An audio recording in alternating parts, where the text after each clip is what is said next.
Welcome to Waters World. I'm Jesse Waters. Liberal humiliation, that is the subject of tonight's Waters Words. In political warfare, one of the goals is to make your opponent look bad. Sometimes your opponents do that to themselves. And that is what happened to the left this week. Exhibit 1. Nancy Pelosi and Chuck Schumer delivered the Democrat response to President Trump's Oval Office address on the border crisis. 40 million viewers tuned in to see Nancy and Chuck after the president standing awkwardly together at the podium, just one podium. Americans were more amused by their presentation than informed, and the duo got roasted hard on social media. Here are some of the best memes. American Gothic, anyone? How about the twins from The Shining? Supervillains. There they are. I think that's the Joker and Batman. And speaking of supervillains, how about this? I see Pelosi went with the Dr. Evil outfit. Who wore it better? And many saw Nancy and Chuck as parents. We're not mad, we're just disappointed. And my favorite, face swap. Terrifying. As Greg Gutfeld said the other day on The Five, their response should have been followed by, quote, unquote, paid for by Donald Trump for president. Exhibit 2. Another political opponent of the president, CNN White House correspondent Jim Acosta, went down to McAllen, Texas, on the U.S.-Mexican border. Acosta doesn't want a wall and doesn't believe that there is any crisis at the border. But he posted a video that destroyed his own argument. Here are some of the steel slats that the president's been talking about right here. As you can see, yes, you can see through these slats to the other side of the U.S.-Mexico border. But as we're walking along here, we're not seeing any kind of imminent danger. There are no migrants trying to rush toward this fence here in the McAllen, Texas area. As a matter of fact, there are some other businesses behind me along this highway. There's a gas station, Burger King, and so on. But no sign of the national emergency that the president has been talking about. As a matter of fact, it's pretty tranquil down here. Hey, Jim, perhaps it's tranquil because there's a border fence. Migrants aren't rushing towards the fence because there's a fence. The illegals cross where there's no fence. Oh, my gosh. Is Jim Acosta working for President Trump or CNN? Sometimes it's hard to tell. What an embarrassment. Exhibit 3. Potential Democrat presidential candidate Beto O'Rourke, a sensation on social media, likes to bring voters into his world. Usually he live streams himself cooking steak in the kitchen, things like that. But Beto took it a step too far this week. So I'm here at the dentist, and we're going to continue our series on the people of the border. I'm here with Diana, my dental hygienist. Diana's going to tell us a little bit about growing up in all this. Beto, hopefully you don't have a colonoscopy anytime soon. Sometimes more is less. Sometimes less is more.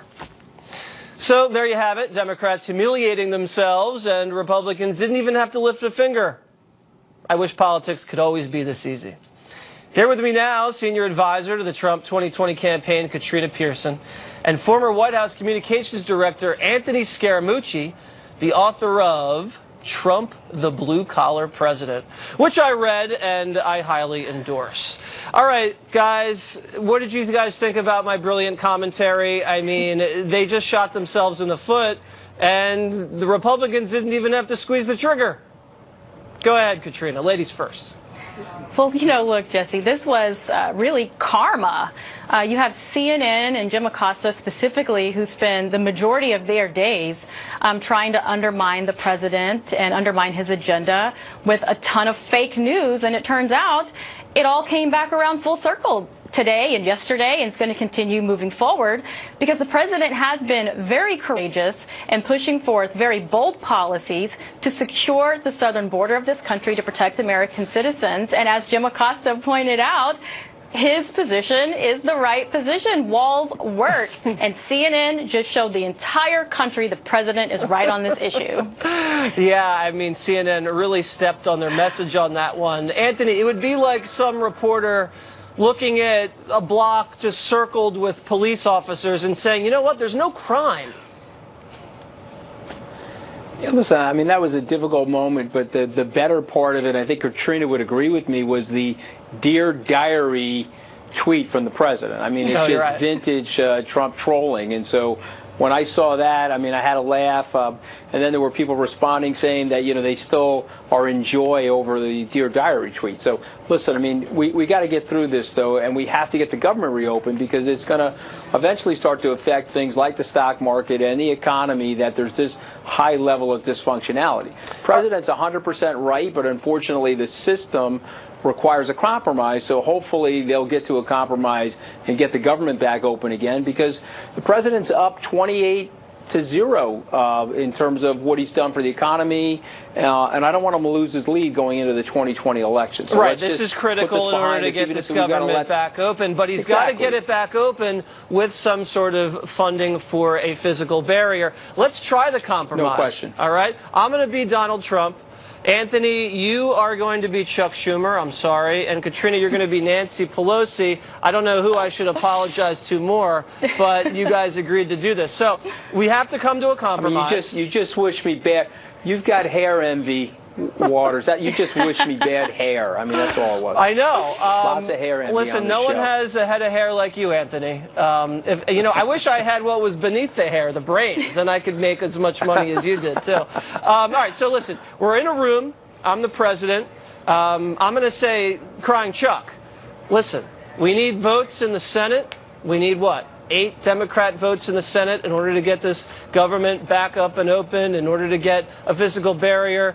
You, Senator Schumer, you voted for physical barriers in the past. Why can't you give a little and do what you did before in order to reopen the government? Okay, well, Mr. President, we're both New Yorkers. We're here in a huge war, so why don't you throw me a bone? What bone are you going to throw me so that I can deliver you these 8 votes? I already gave you some candy. That's enough bones. But I will say maybe we could talk about DACA and maybe giving some sort of legal status to these young illegal immigrants that were brought here by their parents. Can we maybe go back to that deal, $25 billion for wall funding and DACA fix? Can we do that? So I think actually he should do that, but he'll probably not want to do that because they're making a lot of money on the fundraising side of resisting the president. So I agree. I'd go. So Nancy, your left-wing caucus, very radical. They don't want to budge an inch on any wall funding. They don't want to do anything on the border. They want status quo. So Nancy, are you going to be able to get your liberal base in line here and treat this as a national security issue instead of a political issue? Look, Mr. President, I'm going to have to say what my colleague here didn't say and really advise you that this immoral wall is unnecessary, because as you had your meeting yesterday with the Border Patrol, and we all learned through this meeting, thank you for doing that, that 21 million lethal doses of fentanyl was seized in the last year, according to the Lieutenant Governor of Texas. So 21 million lethal doses were seized. So what we really have to do for moral sake, Mr. President, is to open the borders. That way we can find out just how many lethal doses of heroin would actually come in. Okay, so the wall that surrounds your property, Nancy, is that immoral too? Should we tear down that wall as well? Well, you see, Mr. President, that's different. Oh, it's different. Okay. We're not using taxpayer resources to build my wall because, my family's really, really important. Okay. And we're just talking about people, your average American. We're not really talking about people who hold positions to make policies in the country. Okay. So here's what I think. But you're talking about the difference between, Mr. President. Yes. I am a woman. Please let me finish. Okay, it's all right. We are talking about the difference here between a diet and diabetes. So we have to make sure we're comparing the right things, Mr. President. Okay, brilliant analogy. Speaker Pelosi. Here's what I think we can do with the compromise. Where are my bifocals, though? I'm going to call my agent. Yeah, I only had bifocals. Anthony, you're supposed to be looking down. So much more authentic. Yeah, you're supposed to be looking down and reading all of your comments, right? Here's what I think we can do. In order to get this deal done, I will compromise a little bit, but you guys have to compromise. Every time I speak, I want you two, Nancy and Chuck, to give a united response right afterwards, because I think that contrast makes me look really good. Can we agree with that? Amen. I think that'd be a fantastic idea. The American people deserve to hear the truth. All right. Now, in all seriousness, podium, for sure. In all seriousness, really quickly, 30 seconds each. Anthony, I'll begin with you. We're hearing rumors that the White House is preparing for Ruth Bader Ginsburg to step down from her role. She's, had some health issues. She's missed a lot of this week because of those health issues. What do you predict will happen if this open seat gets thrown into the mix politically? Well, it's certainly going to be a Kavanaugh-like firefight, but the thing that I absolutely predict, and I think a lot of constitutional scholars agree with me, is that Justice Roberts, who was appointed by George W. Bush, will continue to tack to the center and be a very moderating force on that court. Why, you'll have to ask him, but I think that's where he's going. Yes, I would agree with that. And Katrina, what do you think? Yeah, I have to agree. I do think that's what's going to happen. But this is also, an amazing opportunity to appoint another Supreme Court justice that, definitely takes seriously the nature of the values of the country from the beginning. And I think it's upsetting to a lot of people that this particular woman possibly may be resigning. And I personally would like to see another woman appointed to this position. I think that maybe Amy Barrett. The president she was in the running last time. Amy Barrett, I think, would be fantastic, and the president is going to continue to make history throughout his presidency. So that's why we're very proud to support him and continue to push his agenda. Yeah, I mean, if you think about legacy, I mean, even if the president just serves one term, having the opportunity for 3 Supreme Court justices, I mean, absolutely historic. All right, Nancy and Chuck. Plus the federal appointments, too. Oh, yes, exactly. The federal bench. Yes, the judges, completely for sure. packed. Guys, thank you very much. Go check out Anthony's book, all right? There you go. Thanks, Jesse. Thanks, Jess. Now, while visiting the southern border Thursday, President Trump reiterated his intention of declaring a national emergency if push comes to shove. We have the absolute right to declare a national emergency, and this is security stuff. This is a national emergency. If you don't have a barrier, whether it's a steel barrier or a concrete wall, substantial and strong, you're never going to solve this problem. You're never going to solve it. Arizona Republican Congressman and member of the House Border Security Caucus, Andy Biggs, is in complete support of President Trump's stance, and he joins me now. All right, Congressman, we're talking about a border crisis and whether or not a national emergency needs to be declared. Something that was said the other day by a Border Patrol agent in McAllen, Texas, really caught my attention. Let's listen to the sound, and then you can react. Go ahead. So far, this sector has apprehended folks from 41 different countries. Just yesterday, we apprehended 133 people from countries other than Central America and Mexico. That includes individuals from India, Pakistan, China, Romania, Ecuador, Nicaragua, on and on and on. So I was shocked when I heard that. 130 people apprehended just in one day, and Romania, Nicaragua, Pakistan, Congressman. I don't think anybody ever even knew that was happening. No, it's happening. People from all over the world have found that a way to enter our countries just to sneak across the southern border. But you know what he didn't say is they got 133, but ask him how many they thought got away. It's a good point. And the getaways are averaging, depends on who's estimating, but it's 4 to 10 times as much. So they caught 133, but they might have had anywhere from 600 to 1,500 people actually cross the border successfully yesterday. That's unbelievable. Yeah. And I know you're down there on the border in Arizona.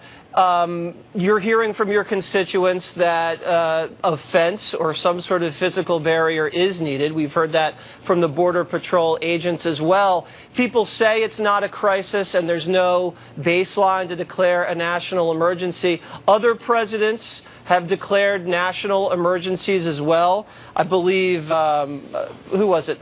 Bill Clinton declared 17 national emergencies, Yeah, George W. Bush 13, President Obama 12. I mean, declaring a national emergencies is not something like out of thin air. It's been done by other commanders in chiefs in the past.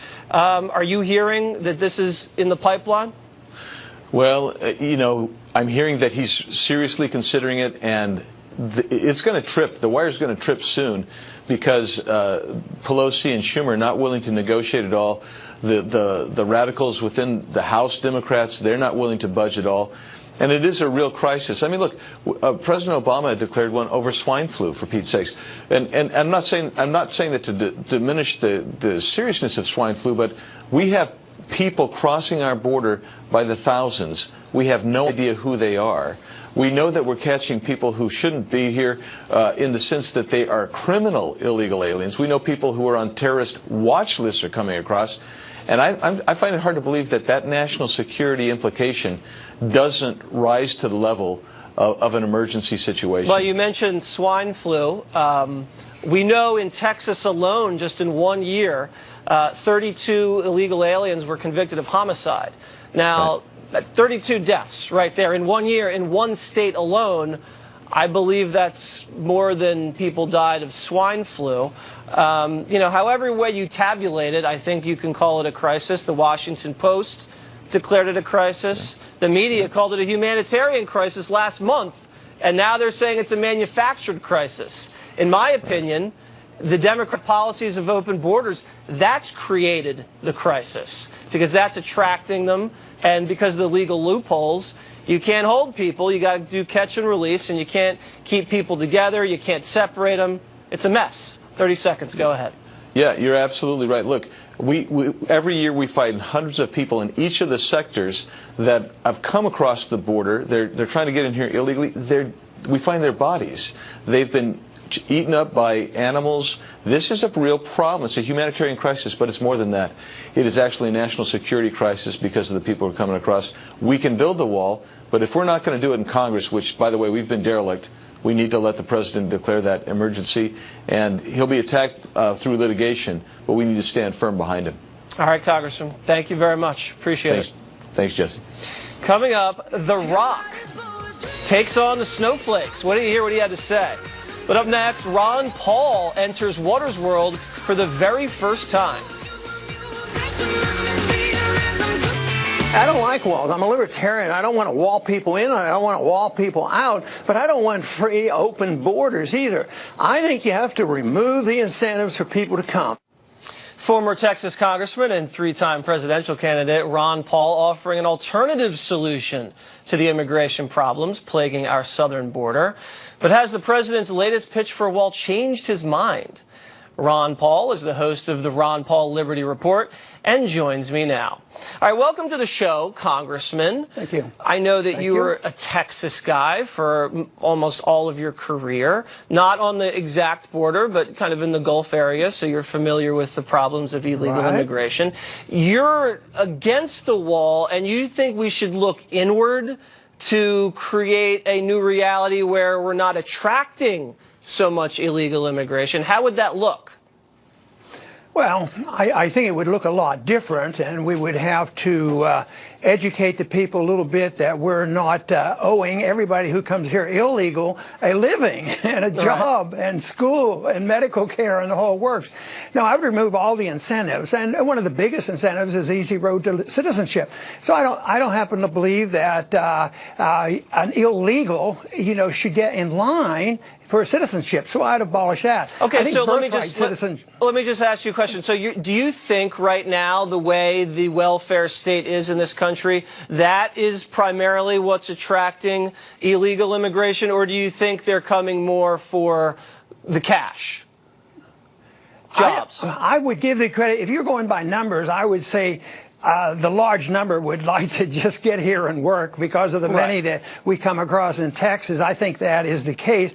But I also think there's a big incentive to become an easy citizen and bring the kids along and this sort of thing. I think that exists in very many other countries. So, yes, I think it's a tremendous incentive. I think, believe it or not, there might be some political aspects to this where some of the political parties, or maybe there's one particular political party that thinks they're going to get more votes to vote for more welfare. Right, because when you bring in the new illegal population, even if they can't vote yet, they're counted towards the census, which determines congressional districting and obviously would help the Democratic Party, they believe. But right now you have the business community, which likes the open borders because they like the cheap labor. And then you have the Democratic Party, which likes the open borders because, as you said, they want future voters. How do you, when both sides of the equation are for open borders, where is there a middle ground to find the solution? Well, I don't know if there's an exact middle ground, say, on automatic citizenship or easy citizenship because you're an illegal immigrant. I just don't think there should be. There should be no rewards for that. I think the people should, be prosecuted for this. But this is a big problem because, the citizenship is very, very easy. I've delivered women who just show up here and they can quickly, because the child was born here, they can quickly get on welfare, and I just don't think that should exist. The whole thing is the people who qualify for welfare, and you say, well, if they think it's immoral to build a wall, what would people think if I say I wouldn't even give them any welfare benefit? Of course, a good libertarian doesn't believe in the welfare redistribution anyway. So saying that we're not going to give you this welfare, they would just call you a mean person, and that's usually what the left says when they disagree with you. So you're talking about attracting illegal immigrants through additional welfare. That leads me to the next topic. You have this young Congresswoman Cortez. They call her AOC. She wants universal health care, which costs, I don't know, anywhere between $30 trillion and $40 trillion. If you're someone south of the border and you hear this new wave of Democrats is going to contemplate giving universal health care, doesn't that attract more illegal immigration? Yeah, that would be part of it as well. That would be certainly encouraging. And I try to point out to other people, what would it be like if we, as American citizens, decide we want to live in Japan and march into Japan and say, oh, where do I sign up? And how do I become a citizen? And where will I go for my medical care? And where do I get my education? I don't think the Japanese would welcome us with open arms. No, and this is absurd. I see our system as sort of masochistic, but I think socialism in many ways is. But sometimes it's designed for that to get more power. Socialists are. So you think the Democratic push towards socialism is all about political power? Do they have any compassion towards the people? Do they even believe these systems work? Because if you look throughout the rest of the world, Venezuela, whenever socialism's been tried, it's failed. I would question it, but I wouldn't let the Republicans get off the hook. Remember who pushed prescription health programs and all this. So the Republicans are great participants in government medicine. That is true. So, but I think the... Go ahead. Let me talk to you quickly about Syria, because I know when you were running for president, you were very much an isolationist, that you were against getting involved in especially the Middle East. And now this president is going to withdraw about 2,000 troops, mostly special operators, from Syria. Do you support that, and do you see any unforeseen consequences?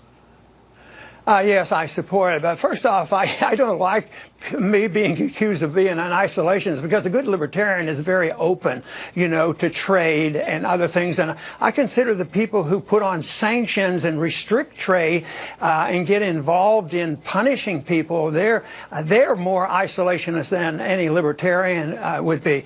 No, on my program, my little program that I have, I was excited about what was happening in Syria, and I cheered them on, but I sort of kept my fingers crossed what would happen, and lo and and behold, it's slowing up now. It's not going as fast. But I'd do anything to encourage the president to do what's right. He gave the right answers. What are we doing over there? And he said he campaigned on bringing them home. So I would say that's very good. But the big problem he has is he doesn't get reinforcement from the very people he appointed. So as long as he has the same people, then they go out and they undermine him, and they go around the world and say, we didn't really mean that. But I think his instincts are good, and I think we should not only come home from Syria, but just remember these countries like Syria and other countries are all set up under emergency powers. No, we need to come home. And if you're willing to have a decent reform in currency and trade, I tell you what, it's really the opposite of isolationism. It's bringing people together in a voluntary manner, and that to me I think should be our goal.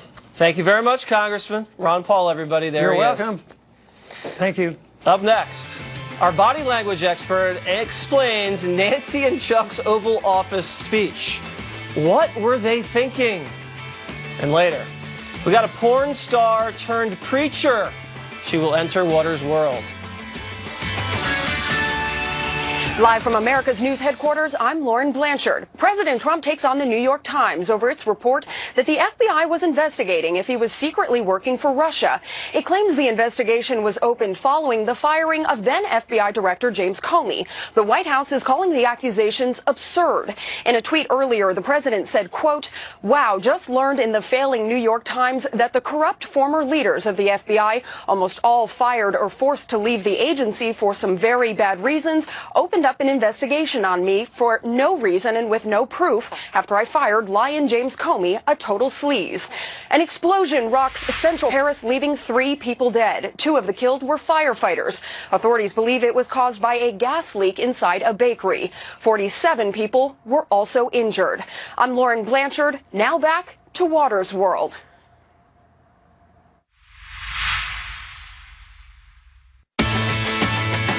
We've all seen Nancy Pelosi and Chuck Schumer's robotic response to President Trump's Oval Office speech on Tuesday. But there's a lot going on with what they're not saying. So, our body language expert, Tanya Ryman, is back to help us out. All right, Tanya, let's start with Chuck Schumer first. Go ahead. The President of the United States, having failed to get Mexico to pay for his ineffective, unnecessary border wall, and unable to convince the Congress or the American people to foot the bill, has shut down the government. All right, so what do you see from Chuck, but also what do you see from Nancy, who's standing stiff? There is nothing worse than going on like nonverbal lockdown, which means you just stand there and hope that nobody can read anything because you're not giving out signals, when in fact not giving out signals gives out strong signals. What is she doing by locking down? Why is she doing that? When you see this, it's kind of like she's so robotic. She's trying to wait. So in other words, her turn went, now she hands over the reins. What she should have done to break the ice would occasionally look over towards him to kind of build that rapport and make it look like natural instead of making them look like she's trying to disappear because she knows it's Chuck's turn and she's already had her turn. I don't know about disappear, but I think she wanted to make it look as natural as she could. I'm looking at the camera, I'm holding eye contact with that little red dot, and that's kind of the impression that she was trying for. Not a natural. Okay, let's go and listen to Nancy speak. Roll the tape. President Trump must stop holding the American people hostage, must stop manufacturing a crisis, and must reopen the government. Thank you. Leadership. Okay, what was that with her mouth? She went, "To you, Chuck." So, first of all, none of them did well reading off the teleprompter. They didn't come across as even remotely kind or authentic. They all 3 of them off the teleprompter at this point looked like they were trying so hard. And her voice was completely different than it normally is. She normally has a rather robust voice, and here she is reading off that teleprompter, and you can hear the difference in the way she's speaking as she has to What was this lip movement where she passes the torch? Yeah, when she, what is this? When you do that, see this is a mouth tightening. So when you tighten your lips like that, it's kind of like disdain and contempt. Here you go. She doesn't like Chuck. Well, there's a lot. All right, that's how I'll interpret it. All right, you don't have to say it. All right, here's Donald Trump at the wall the other day down at the border. Very animated as usual. Take a look. Tell me what you say. They come through the border and they go out throughout our nation. So you'll have crime in Iowa, you'll have crime in New Hampshire, you'll have crime in New York, you'll have crime in places, you know, you don't associate it with the border, but it comes through the border. Very animated. Well, his hands always do frame his words. That's what he does. But what was good about this was, as he's talking and he's using it, he's going, it'll be around. So he's consistent and he looks congruent and he sounds like he knows what he's talking about. So whether you like and agree with the wall or not, he came across strong right here. And he's animated and he talks to people as if it's every day. And that's a complete disconnect in what he did when he had to speak to the teleprompter. And then we don't have time to analyze Senator Cruz sitting there in the back with the beard. Maybe we'll get to that next time. All right, Tanya, thank you very much. Thank you. Still ahead, the porn star turned preacher. Wait till you see this, but first, Diamond and Silk on The Rock, body slamming snowflakes.